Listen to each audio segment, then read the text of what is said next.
there's no need even to have a college degree at all, or even high school. I mean, if somebody graduated from a great university, that may be an indication that they will be capable of great things, but it's not necessarily the case. If you look at, say, people like Bill Gates or Larry Ellison, Steve Jobs, these guys didn't graduate from college. But if you had a chance to hire them, of course, that would be a good idea. So, it's just looking just for evidence of exceptional ability. And if there's a track record of exceptional achievement, then it's likely that will continue into the future. How I describe myself? Well, I seem to have a high innate drive. And that's been true even since I was a little kid.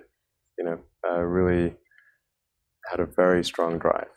Did all sorts of risky things when I was a kid that why did I do those things? They're crazy. I care a lot about the truth of things and trying to understand the truth of things. I think that's important.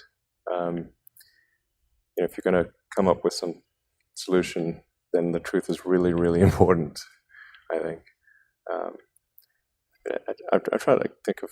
It's difficult to obviously come up with things that are praise for oneself, or there's bad and good here, but I think sometimes they're just the things that seem quite clear and obvious to me, and I don't understand why they aren't so obvious to everyone. Sure. So how would you educate your 5 boys? Actually, I created a little school. Yeah. What kind of school? Could you describe to us? Sure. It's small. It's only got 14 kids now, and it'll have 20 kids in September. It's called Ad Astra, which means to the stars. That's maybe a bit different from most other schools, is that there aren't any grades. There's no not grade 1, grade 2, grade 3 type of thing. I'm making all the children go in the same grade at the same time, like an assembly line. I know.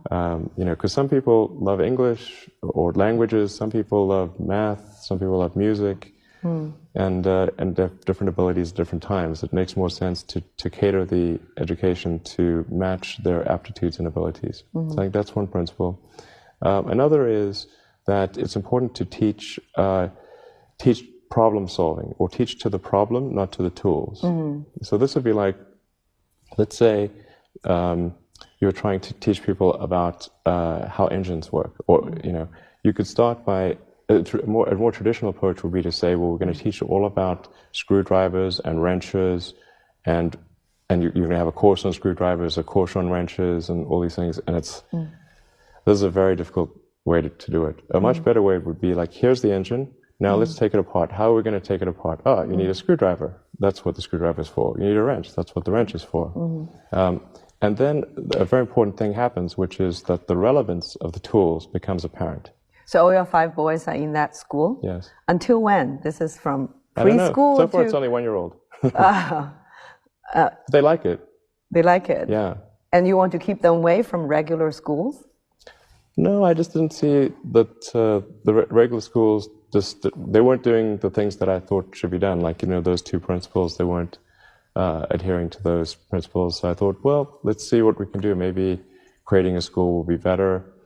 And actually hired a teacher from the school they were at, who also agreed with me that there was a better way to do it. Have they surprised you in a way of their innovative thinking? Yeah, it seems to be going pretty well. The kids really love going to school. I think that's a good sign. I hated going to school when I was a kid. It was torture. So the fact that they actually think vacations are too long, like they want to go back to school. Wow. Yeah, exactly.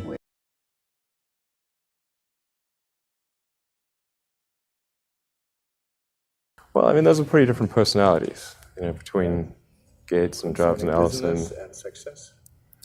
I think all 3 of those were technologists, but with different types of skills. Jobs was obviously very good with aesthetics, and he understood technology, of course, and he really understood what people wanted even when they didn't know themselves. and he was not afraid to break boundaries. But say, like Gates would probably be better at sort of raw engineering and technology than Jobs, but not as good on aesthetics. But I mean, for all of these guys, they're obviously very driven, and they're very talented, and they're able to attract great people to build a company. But I mean, the ability to attract and motivate great people is critical to the success of a company, because a company is it's a group of people that are assembled to create a product or service. That's the purpose of a company. People sometimes forget this elementary truth, and so if you're able to get great people to join the company and work together towards a common goal, and you sort of have a relentless sense of perfection about that goal, then you will end up with a great product. And if you have a great product, lots of people will buy it, and then the company will be successful. Yeah. Really, it's pretty straightforward, really. I mean, yeah, that's the reason for it. I wouldn't say I'm fearless. In fact, I think I feel fear quite strongly.